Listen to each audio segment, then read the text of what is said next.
Hey NFL fans, I'm Thomas Mott. Welcome into Chat Sports, and today we have a very fun and special video, NFL news and rumors. There's a lot of stuff going on in the NFL, especially this week. The rundown is absolutely jam-packed, so we're going to jump right into this, as again, all the latest news and rumors from around the NFL. Are you ready?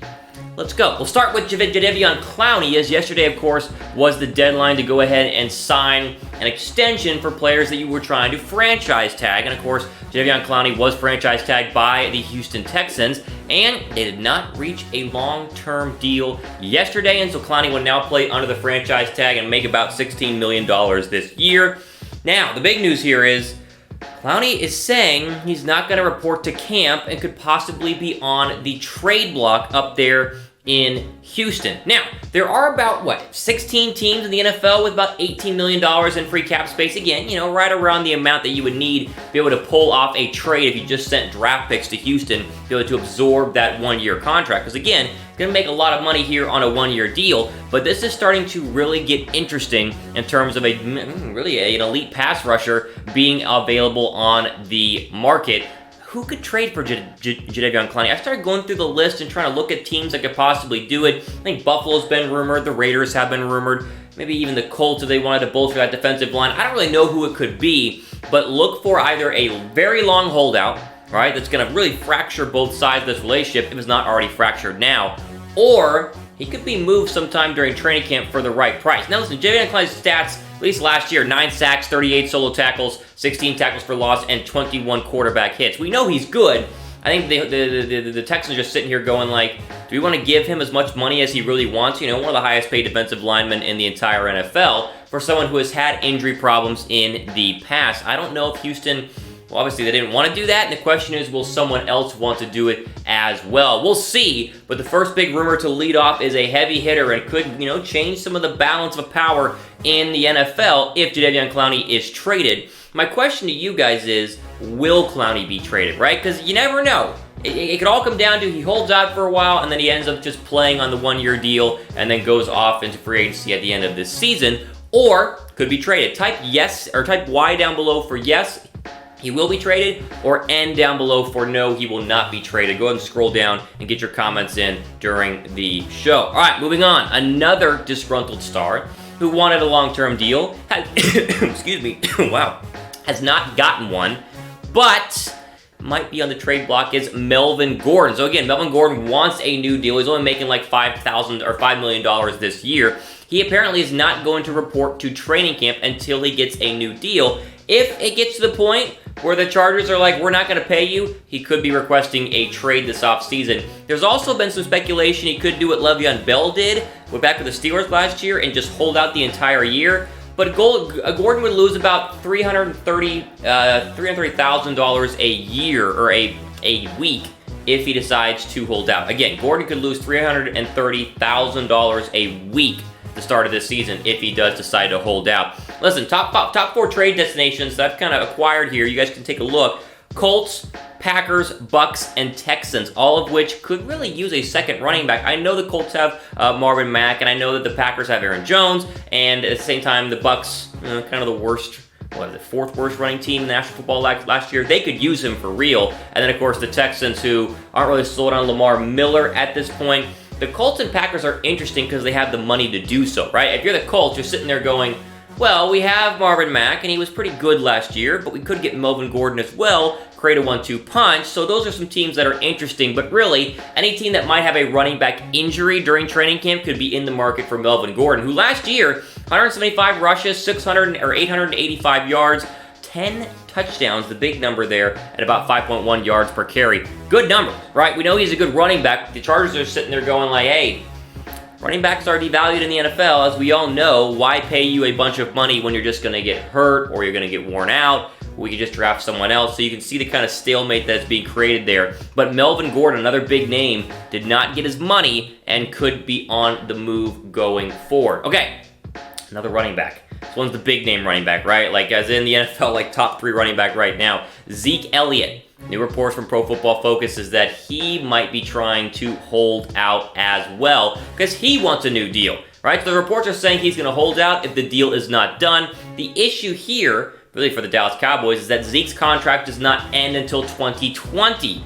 Right? So you got Dak Prescott and Amari Cooper's Prescott expiring after this season. They're more focused on Dak and Cooper. Trying to be like, hey, we'll get to Zeke later. But Zeke's sitting there going like, pay me now, or else you're going to run me into the ground this year, and then in 2020, and then I won't get paid at all, or I'll get paid at a lesser amount. So you can see this another big stalemate there. Running back, top in the league, or one of the top 5 in the league, versus the team who's like, hey, we want to get our quarterback and the wide receiver we just paid for done. Zeke's stats, I mean, they speak for themselves. You just heard Melvin Gordon's stats. How about 304 rushes last season for Zeke Elliott, 1,434 yards, 6 touchdowns, and 4.7 yards per carry. We know he's an elite back. Very important for the Dallas Cowboys. I don't know if they can afford to not have him on the team or have him disgruntled. This could be tough, right? We get training camp. There's a stalemate going there. Who's going to blink first? Will Zeke show up and play because he has 2 years left on his deal, or will the Cowboys be like, all right, you're good. Let's just go ahead and sign you. Yet to be seen, but another name here that could get interesting as training camp gets closer and closer with each day. You guys think Zeke will get a new deal this year?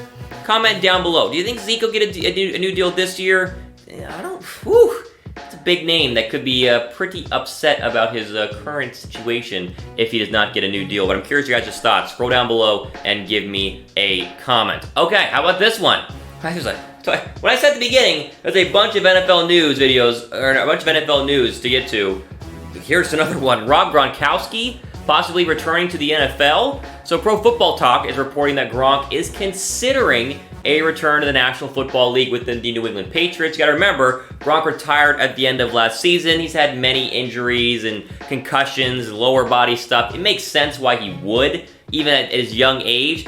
But one unnamed source is pegging that the potential of Gronk's return is at 40%, which is a lot better than 0%, right? I mean, it's not 90%, it's not a guarantee, but 40% is pretty strong. Gronk's stats last year, yeah, they came down a little bit. He didn't play in all 16 games. 47 catches, 682 yards, 3 touchdowns, and 14.5 yards per catch. But the question here, and something that makes sense for me, is if the Patriots need him, and he waited about half the season and then decided to come back midway through. That way he kind of lessens the amount of blows he would take on his body. Heck, even wait till, later on in the season, then go for the playoff run. 40% sounds about right, though, because apparently everything I've read, Gronk is very happy with his current life. He's doing all the Rob Gronkowski, famous Los Angeles stuff. So, will it happen? Will it not happen? I'm going to bet it won't. Right? If I had to put my money on it, I don't think he's going to return. But 40% is very, very strong. Now, what say you guys? Always, you can scroll down below, type Y for yes, N for no. Type Gronk Y. Let's do that. We already did one earlier. Type Gronk Y if you think Gronk is going to return, or Gronk N if you think he's not going to return this season. Get your comments in down below. A good bit of news here in the National Football League for one quarterback is Alex Smith is taking another step forward in a return to the National Football League. You remember last season, in like week 10 against the Texans, Alex Smith broke his fibula and tibia, right? Complete fracture. I mean, it was like one of the most brutal leg injuries you can suffer. Yesterday, or I think it was 2 days ago, his wife posted on Instagram that he no longer has to wear his protective leg brace that he's been wearing literally since day 1 after his surgery. And Alex Smith, even though he won't play this season, still plans to play football at some time. And probably a big key in that is the Redskins pushing him to do so, because they did sign him to that 4-year, $94 million contract when they traded for him from Kansas City back in 2018. Now, the 2018 stats don't really jump out at you through 10 games. 10 touchdowns, again, 10 games played, 2,180 yards, and then, of course, 6.6 yards per attempt. So the numbers weren't that great. We do know that Alex Smith is still a decent starter in the National Football League when healthy, and made some playoff runs back there with San Francisco and with Kansas City and all this kind of stuff. So, will he play again? I think so, but the brace getting off is a good sign, but it was still a brutal injury, right? He's a long way to go to get back to where we expect him to be. And then if he does come back, is he even playing for Washington because they have Dwayne Haskins and they drafted him this year? Plenty of questions revolving around Alex Smith, but the good news is, right, the good news is that he has gotten the brace off and is continuing to progress. All right, question for you guys on this one. You can weigh in down below. Will Alex Smith, when he returns, play in Washington or for someone else? Again, Washington, someone else. Dwayne Haskins is there. Case Keenum is there. Loaded quarterback field. Let me know in the comments what you guys think down below. All right. Martavis Bryant, moving along here, and another NFL rumor. Martavis Bryant is trying to make a return to the National Football League. Remember, drafted by the Steelers, played with the Raiders, has been suspended 3 times for violation of the league's substance abuse policy, right? Bad news, right? Again, none of that. Well, he has applied for reinstatement this week, and now he will be reviewed and possibly put back on the eligible to play list. Remember, in his entire career, 145 catches, 2,183 yards, 17 touchdowns, and 15.1 yards per catch. Will he get reinstated after 3 previous violations? I mean, it's the NFL, most likely, right? Question is, who wants him? Remember when he was in Oakland? Gruden didn't like him, right? Like, it didn't work out there, the attitude issues or whatever it was on the field, and so this is going to be interesting to see who is going to be desperate enough to go and pick up a Martavis Bryant, who has the physical stature, right? The size, the speed, the catching ability, but mentally, is he able to, you know, leave the substance abuse, alone, which is one big issue. The other thing is, how bad do you actually want to play football based on the whole attitude thing that Gruden pointed out over there in Oakland? It'll be interesting, but another wide receiver could be on the market come the next couple of weeks and months. All right, let's move along here. This is actually a very fun story. The real reason Peyton Manning turned down Monday Night Football. Now remember, ESPN was trying so hard after Jason Witten returned to the National Football League to sign Peyton Manning as their new color analyst. Now Manning turned down the job. Many people were wondering, why would you do that? They offered you like $10 million a year. Well, Yahoo Sports is reporting that Manning did not want the job because of Eli. Yeah, like Eli Manning was the reason. You're going, wait, what? So, an unnamed source had this for a quote. We'll throw it up on the screen.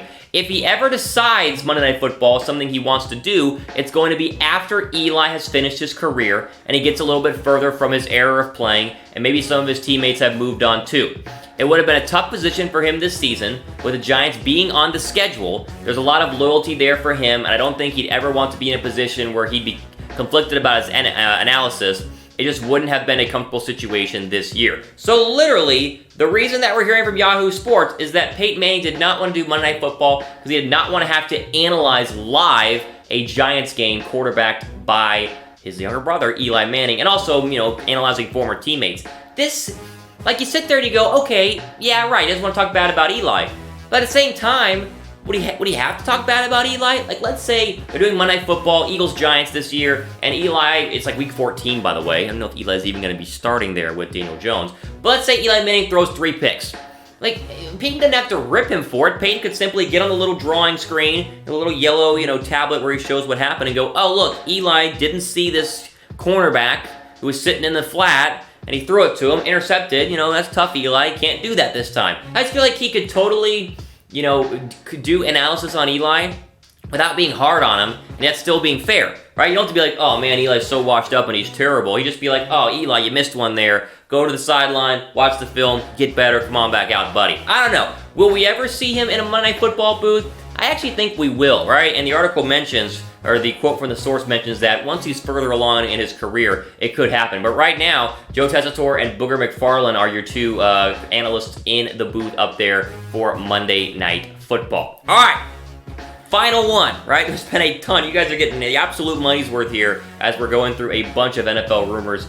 Let's go out to Arizona and talk about Cliff Kingsbury as the kind of mold of his offense is starting to take shape. So Kingsbury, of course, was hired this offseason after spending time in Texas, or at Texas Tech as the head coach there, and he's installing this brand new offense. It's not going to be fully Texas Tech offense. I think he's going to hybrid, kind of make it a little bit of both, but apparently it's going to be up tempo and fast paced. And the current, and of course, legend wide receiver Larry Fitzgerald had some interesting quotes to the media saying about how interesting the new offense is. In the quote, he says, "The language is simpler, but you have to move to process it faster. In this system, you're on the ball, you don't have an abundance of time to understand what's going on. You have to decipher and be able to play fast." So, what does that sound like?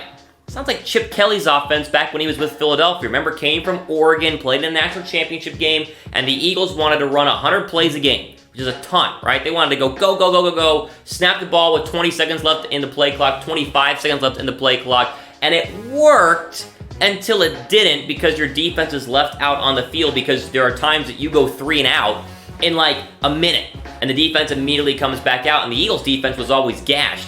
Is this going to be the same type of offense? No, I think it'll be a little more creative, a little more NFL-y, if that's even a word, right? A little more normal NFL, but it's going to have some wrinkles, right? It's going to be interesting to see how it is going to work, and Larry Fitzgerald had other quotes where he said that he likes it, right? And he thinks it's going to be fine, but the fact that it's going really, really fast to me, I always think back to Chip Kelly during his Eagles tenure where he really ruined the Eagles for a couple of years, and you go, I don't know, going to the line of scrimmage, reading the defense, that's kind of important. We'll see what happens this year in Arizona. To me, it's one of the more fascinating teams in the National Football League. They have a lot of talent from draft picks, obviously Kyler Murray, and now how will Cliff Kingsbury fare? I don't know. That's why we watch the National Football League, because it is always, always fascinating. Do you guys think the Cardinals will win at least 6 games this year? Right, they were the worst team in the National Football League last year. Let's put the over-under at 6 wins. Let me know down below. Over-under, 6 wins for the Cardinals this year. I'm curious your guys' prediction on their schedule.